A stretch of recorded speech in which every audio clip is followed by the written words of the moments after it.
Okay, so today's lecture is on early industrialization and the antebellum economy in Pennsylvania. And to begin the lecture, I just want you to reflect upon what antebellum in particular actually refers to or means. And if you didn't know, the antebellum period in American history is generally considered to be the period before the Civil War and after the War of 1812, although some historians expand it to all the years from the adoption of the Constitution in 1789 to the beginning of the Civil War. So this is the period really that we're talking about. Okay, so on to the... Now, Americans living in the 1850s had experienced and were to experience a number of economic, social and political changes. The disruption most studied by historians has been the realignment of the political parties in the middle of the decade. The disappearance of the Whigs, the remoulding of the Democrats, the unexpected entrance of the Know-Nothing Party, and the creation and eventual dominance of the Republicans. At the same time, the political system underwent realignment. The economy was responding to the twin forces of early industrialization and market expansion. For nearly 30 years, manufacturing enterprises had operated in the United States, but it seems that the 1850s industrial activity accelerated, and by 1860 further advances were eagerly anticipated by Northerners especially. Transport also underwent a revolution. The railroad system suddenly opened local economies to outside producers and price competition. By the mid-1850s, railroads had led to the construction of a rudimentary national market, and this development suddenly threw numbers of Americans into a vastly more competitive situation than they had ever known. I apologize for the interruptions in the background there, by the way. There were also, among other things, an upturn in immigration to the US, Pennsylvania included. After 1844, this had an impact on the national and local political landscape. Large numbers of Protestant Whigs and Democrats, as well as youthful citizens still in the process of forging political allegiances, found the responses of the established parties to the perceived cultural threat posed by Catholic immigration in particular to be inadequate. Angry, these persons formed the so-called Know-Nothing Party. Now, the Know-Nothings, having reached their peak in 1855, eventually faltered in the face of the sectional strife disrupting all national institutions in the lead-up to the US Civil War. Anti-slavery Know-Nothings joined the new Republican Party, while Southern members flocked to the pro-slavery banner still held aloft by the Democratic Party. Anecdotally, by 1859, the Know-Nothing strength was largely confined to the border states. In 1860, remnants of the Know-Nothings joined old-line Whigs to form the Constitutional Union Party and nominated John Bell of Tennessee for president. Bell finished fourth in popular votes in the four-man contest of that year, which was won by the Republican Abraham Lincoln. As I say, however, the driving impetus for this social political transformation was early industrialization and the transport revolution wrought by the emergence of the railroads, both of which had a profound effect on the state of Pennsylvania and the United States more widely. And this is where I want to start the main section of the lecture. So, industrialization in the USA. From the 1820s, the US as a whole had begun a process of industrialization. The introduction of a protective tariff in 1816 initially arrested a previous industrial decline and then initiated a recovery, and it finally sponsored a sustained industrial progress. Introduced as a flat rate duty, the protective effect of the tariff was progressively increased during following decades by a gradual reduction in manufactured goods prices, a process that was accelerated by a series of increases in the size of the duty itself. Now, here's a question for you, and you might pause the lecture after this particular question. Who do you think dominated the low-end manufactured goods market in America prior to the 1820s?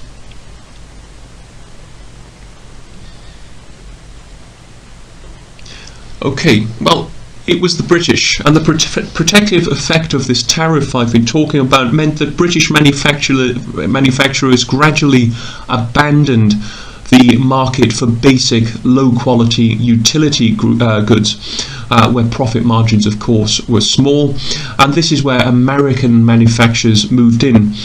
British manufacturers tended then to concentrate on the upper end of the market. Together with various other stimuli like resource abundance and higher labour costs, this market structure was to initiate experiments with entirely new forms of mass production technology, which were to lead to a new and characteristically form of American manufacture.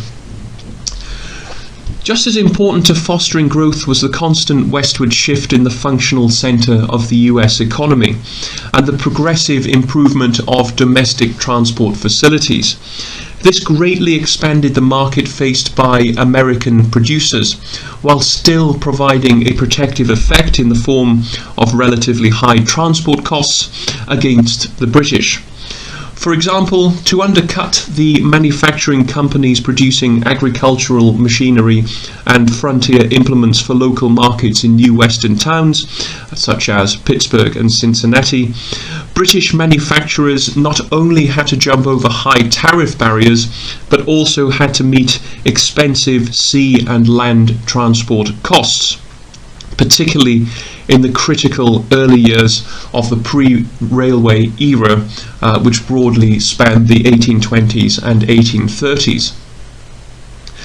Under these conditions, and with cotton production and earnings driving the economy forward, the West constantly taking in new resources, and the population booming with high natural increase and immigration, it was difficult for American manufacturers to fail.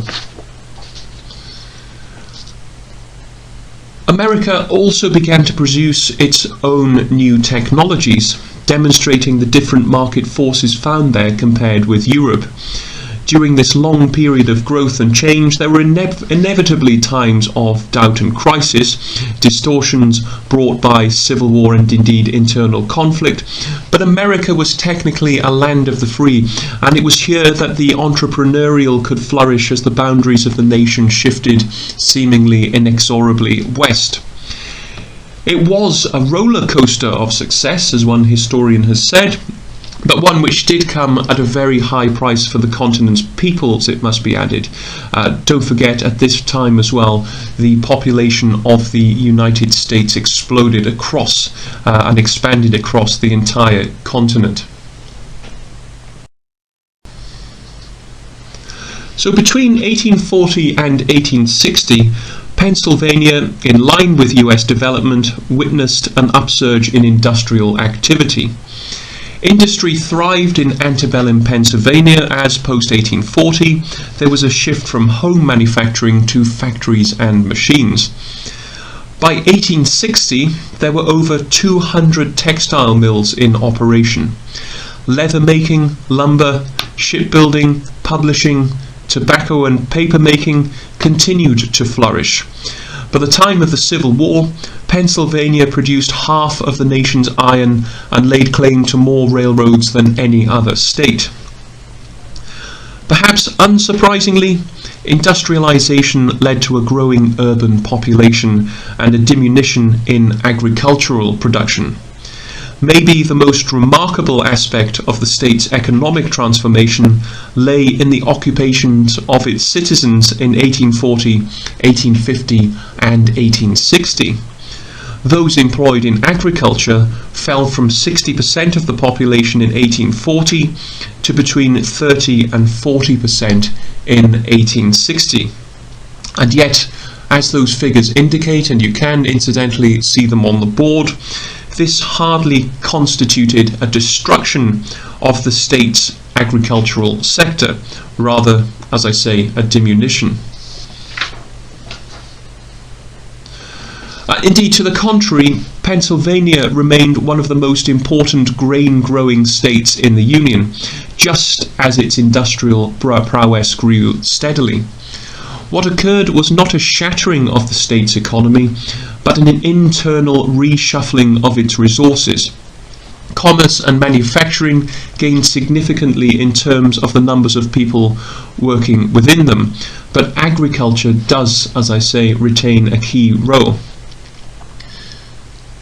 Now, traditionally, scholars have depicted the era's socio-economic change, industrialization especially, as one in which agricultural labourers and craftsmen lost their world of individualistic work rhythms, non-market production, and personal relationships.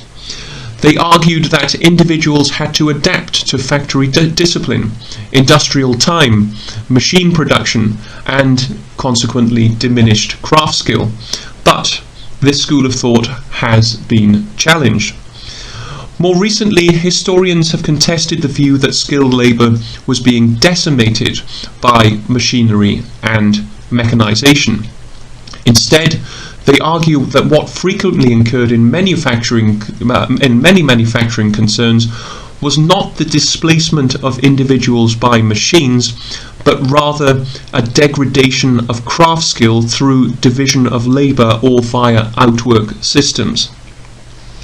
Now, outwork systems, in case you're wondering, were a system whereby employees were given raw materials to take home and return to the work site in a finished condition. Outwork systems are paid by the number of goods manufactured and not the time worked. So what it is argued then by many more recent historians is that the industrialization that occurred in Pennsylvania largely extended older work routines rather than displacing them. Iron manufacturing seemed, except in some isolating instances, not to have altered greatly for decades, for instance. Studies of shoemakers, hat makers and machine builders, among others, have stressed the continued craft content of working class jobs almost into the 20th century.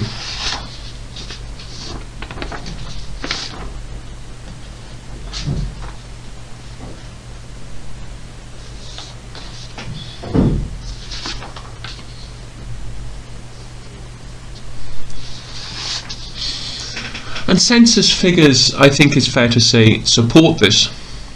The 1860 Pennsylvania census showed that in addition to farmers, labourers and 6,509 factory hands, all other occupations which could be classified as manufacturing contained less than 3,000 people, most Pennsylvanians still had skilled occupations.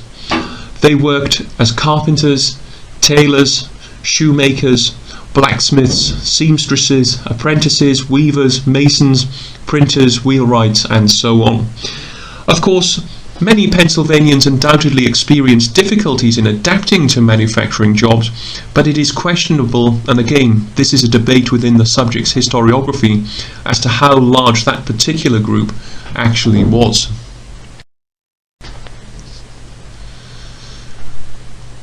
Perhaps more profound in its effects upon the antebellum populace, and perhaps more so than industrialization itself, was the railroad.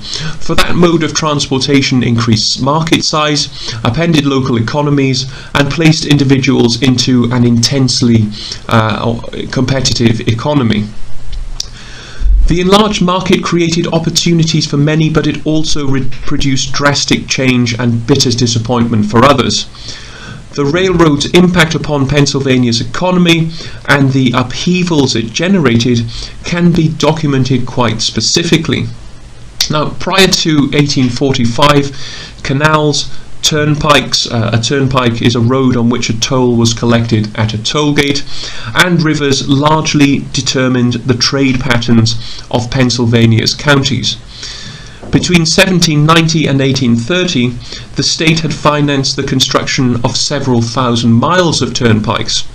In the 1830s, the state legislature committed public resources to canals as a means of improving transportation and to give local producers a competitive advantage over neighbouring rivals, i.e. Marylanders, Baltimore, and individuals from Baltimore and so on. In Baltimore, of course, is in Maryland.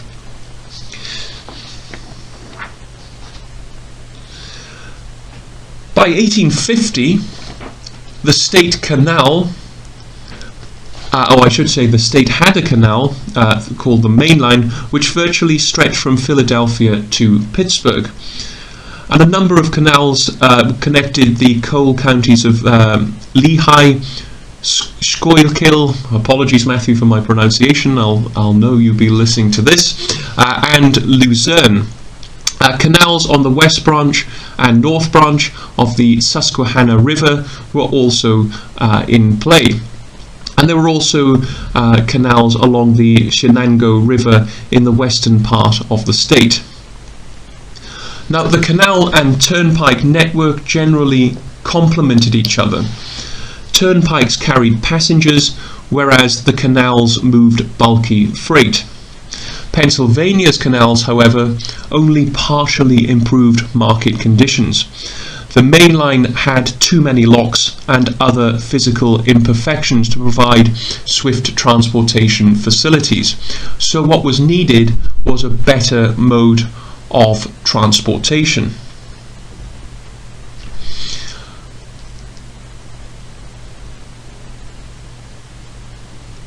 So here is where we get the entrance of the railroad. Now, a skeleton of a railroad system in Pennsylvania had emerged by 1854, and three important trunk lines operated either in or on the periphery of Pennsylvania. You had the Pennsylvania Railroad, which was completed 1852 to 1854, the New York and Erie Railroad, completed 1852, and the Baltimore and Ohio Railroad, which was completed to Wheeling, Virginia in 1852 also.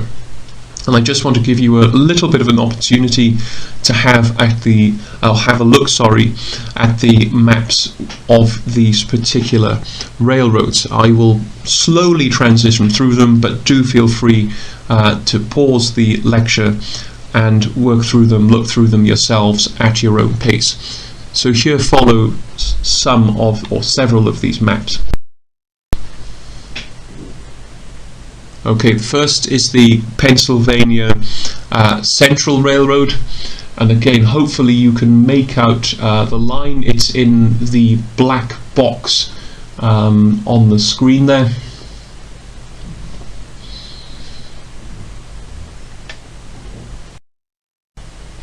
The next is the Erie Railway. Again, you should be able to see the line there.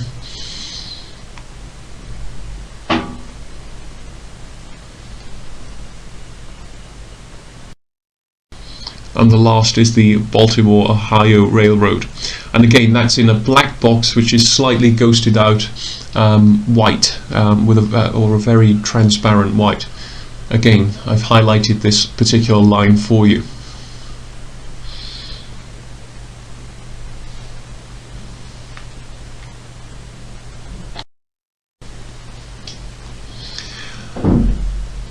Okay, so by the spring of 1854, Western products flowed to the East Coast almost frictionlessly by the use of these particular lines.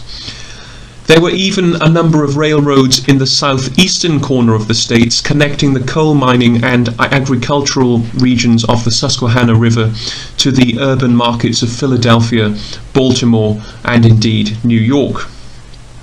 An important feature of the railway system in Pennsylvania as it stood by 1854 was that the eastern portion of the state, east of the Susquehanna River and below the town of Sunbury had developed adequate railroad facilities, but west of the Susquehanna River, the only railroad services in existence were those provided by the Pennsylvania Railroad.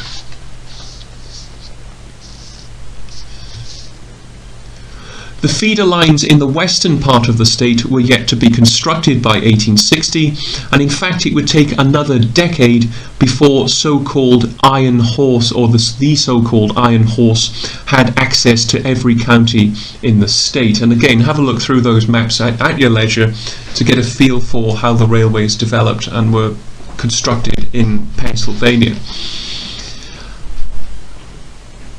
Nonetheless, the Pennsylvania Antebellum Railroad greatly augmented trade activities throughout the state. Individuals may have had to use wagon or boat to get to a railroad facility, but once in place, railroads lowered remaining transportation charges in comparison to other modes of travel, and the speed of delivery permitted products a greater geographical distribution than was possible with the old canal system. By virtue of their ability to carry freight and passengers speedily over great distances, the railroads wrought a considerable alteration in Pennsylvania's economy. And the first and probably most obvious change occurred in agriculture. Now, until 1840, Pennsylvania farmers had largely been self-sufficient and had generally traded in local markets. Transportation improvements granted access to more distant areas and especially to urban markets. Sometime between 1840 and 1860, Pennsylvania farmers made the passage from self-sufficient farming to commercial agriculture.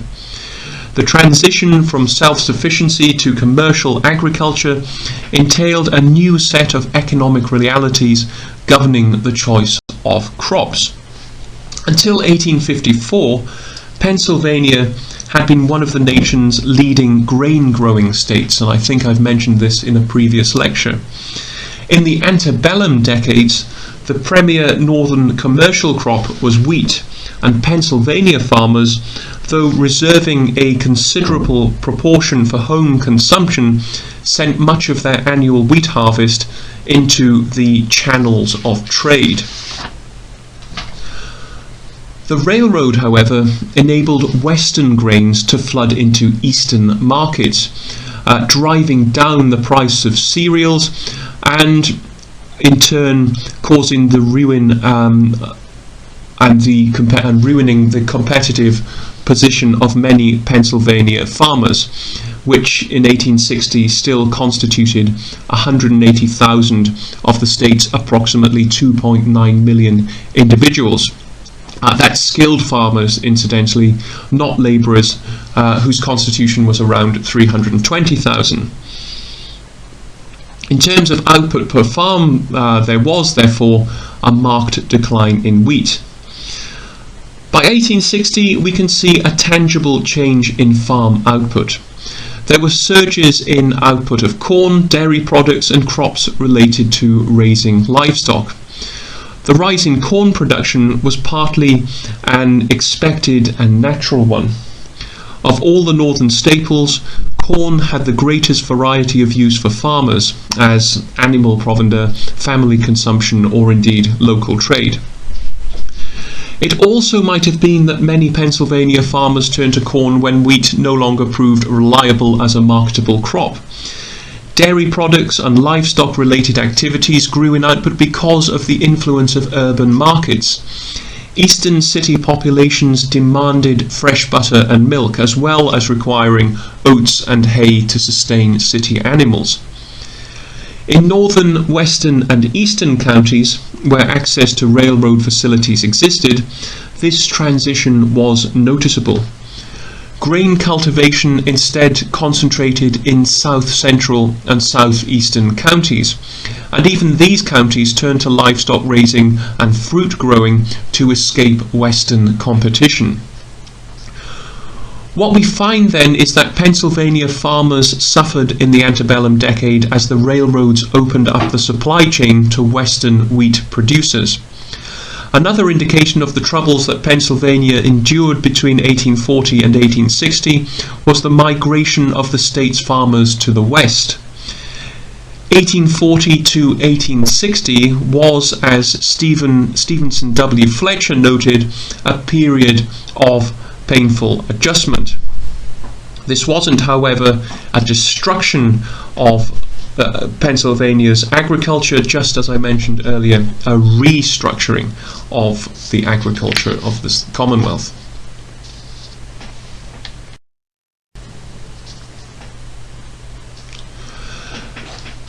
A second distinct impact upon the Pennsylvania economy from the railroads, and again linked to transportation efficiency essentially, was the geographical distribution of industrial activity within the Commonwealth. During the decades of canal and turnpike supremacy, the high cost of shipment enabled many small entrepreneurs to establish modest manufacturing establishments throughout the state in order to supply local needs. The railroads drastically lowered freight charges and enabled enterprises in Pennsylvania and Pittsburgh to ship their wares into the hinterland and damage, if not destroy, the smaller businesses there. Of course, improved transportation facilities aided some counties. It was between 1840 and 1860 that the coal and iron communities of Cambria, Luzerne, and Schuylkill rose to prominence. But many firms in the interior of the state failed, and the number of individuals employed in manufacturing as a ratio to the entire county, or county population I should say, fell considerably. And we see this in Cumberland, Dauphin, Franklin, Mifflin and Perry counties. One of the results of the transportation revolution, therefore, was to concentrate manufacturing activities in fewer locations. Ironworks, coal mines and textile plants in other parts of the state, or I should say Commonwealth, withered.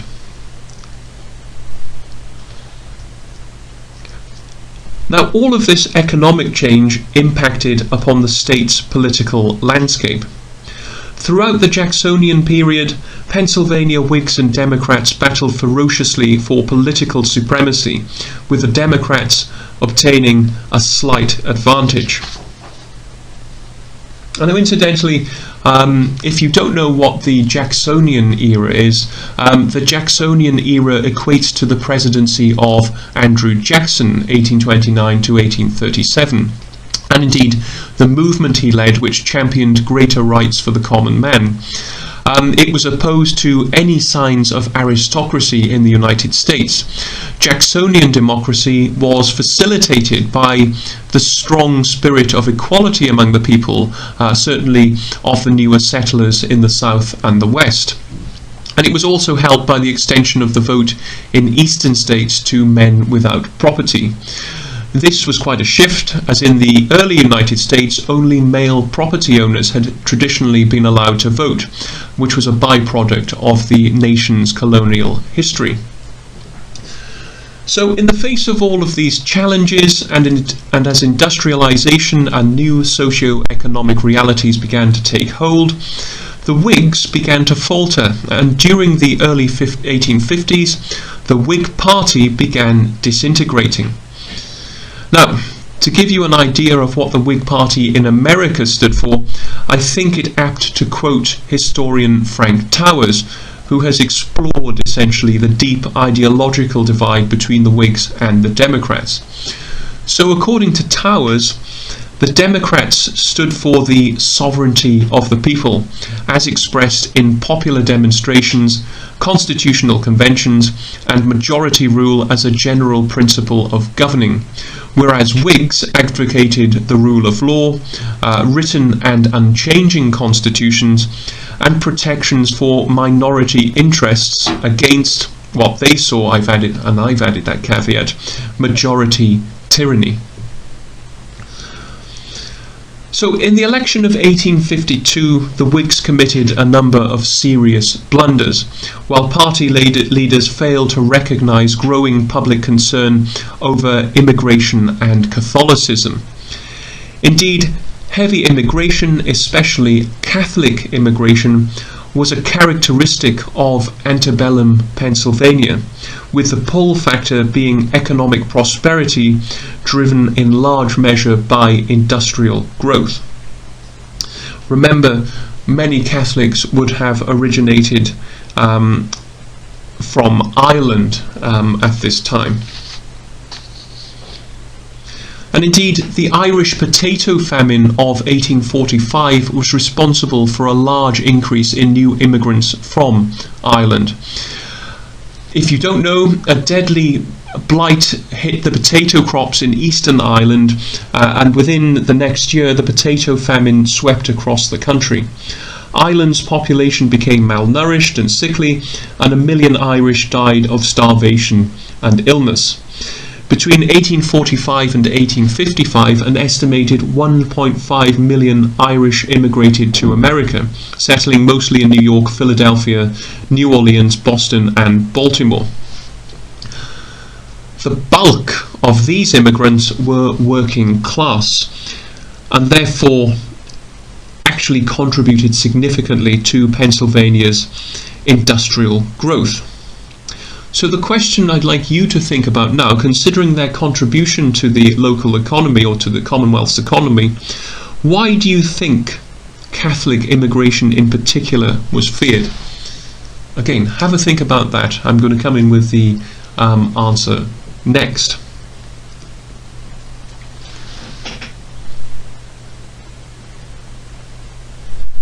Well, what you have to remember is that the majority of white Americans at this time still followed Protestant faiths. Many feared Catholics because members of this faith followed the teachings of the Pope. There was a belief that Catholics were more loyal to the Pope than to the United States, and in fact the same argument had been made in Britain back in the 18th century. There was a belief that Catholics, as I say, were more radical-minded individuals, or as I say, let me step back there. There was a fear amongst more radically minded individuals that Catholics intended to take over the United States. Apologies for the confusion there. And that they would eventually place the nation under the papacy's rule. Therefore, between 1852 and 1854, secret and so-called know-nothing lodges invaded Pennsylvania and attracted a large following. Now, the Know-Nothings, soon to be known as the American Party, entered politics in 1854 and enjoyed notable success in recruiting the state's Protestant, working and middle-class citizenry. The party intended to prevent Catholics and immigrants from being elected to political offices. Its members also hoped to deny these people jobs in the private sector, arguing that the nation's business owners needed to employ, to quote, true Americans. The majority of Know-Nothings came from middle and working class backgrounds. They feared competition for jobs from immigrants coming to the United States. Critics of the party named it the Know-Nothing Party because it was a secret organization. So its members would not reveal the party's doctrines to non-members, and Know-Nothings were to respond to questions about their beliefs with, to quote the term, I know nothing. Across the North, the Know-Nothing Party quickly grew in popularity, especially where most recent, in areas where most recent immigrants to the United States resided.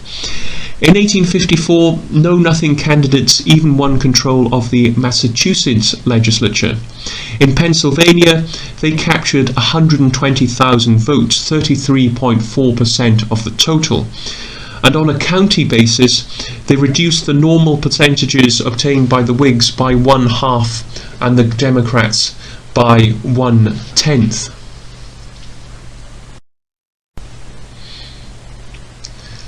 Now, The 1854 election was the peak moment of this Pennsylvania nativism.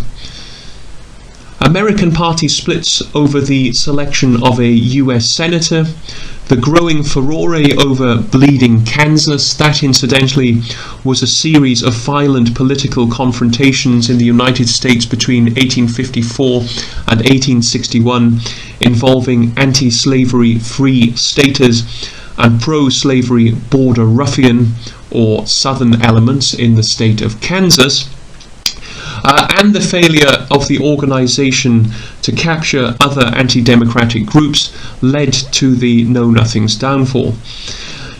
In 1856, the American Party, as it's also called, received 82,000 ballots, while the newly formed Republicans procured almost 148,000.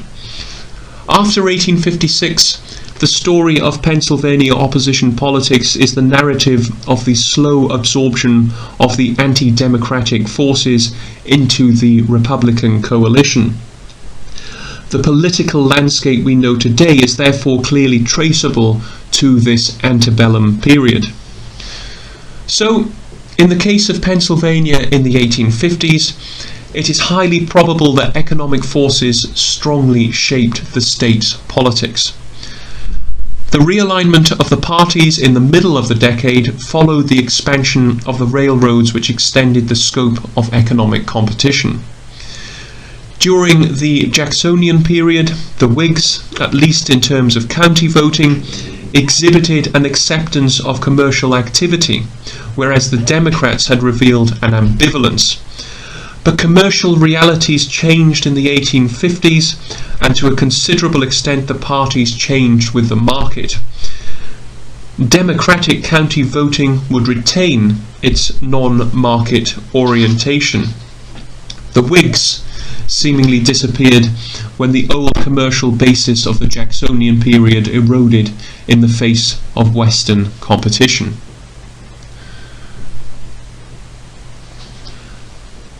In the transitional period, from 1854 to 1858, the Know Nothings, besides acting as the vehicle of anti-Catholicism and anti-immigration, emerged as a party whose county vote demonstrated a difficulty in adapting to new market realities. Shortly after the nativist explosion in 1854, the Republican Party formed. By 1856, Republican county voting unveiled a party that embraced Pennsylvania's economic transformation and that accepted the dictates of market change.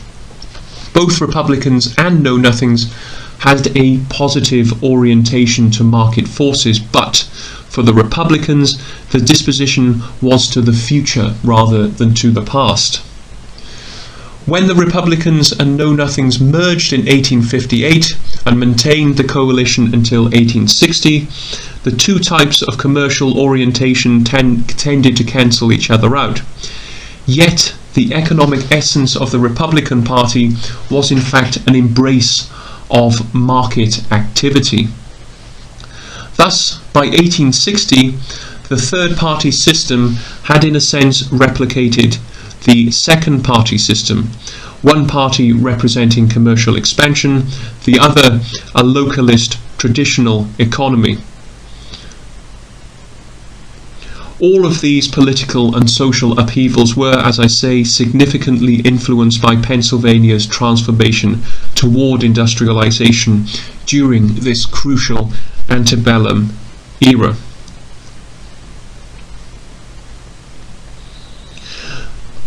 So what we've done today then is examine the emergence of an antebellum industrial Pennsylvania and the vast effects that this had on the state.